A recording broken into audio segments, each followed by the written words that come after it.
I fell in love with the little country of the Netherlands after visiting there several times on book tours.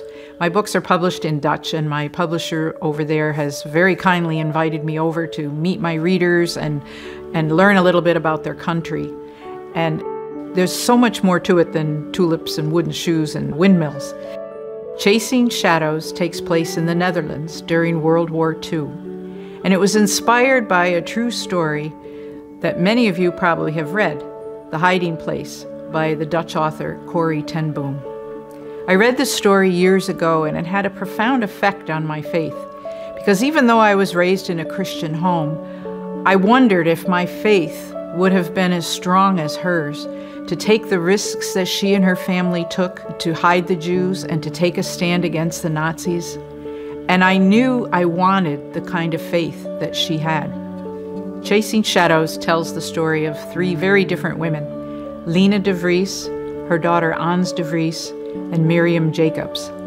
The paths of these three women cross in some unexpected and heartbreaking ways, and each woman is going to have to make some life and death decisions when their world is turned upside down and they face the consequences of the Nazi invasion.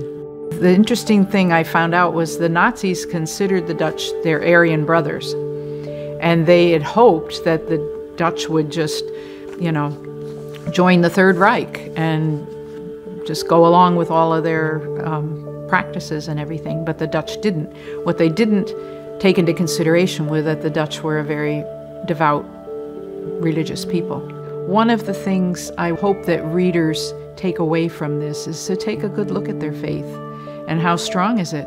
And could we stand a test like they had to stand? We know that life has ups and downs, and it's not going to always be perfect, and that things are going to come our way, like COVID, that are going to test our faith. And I really hope that readers are inspired to deepen their faith and deepen their walking with God.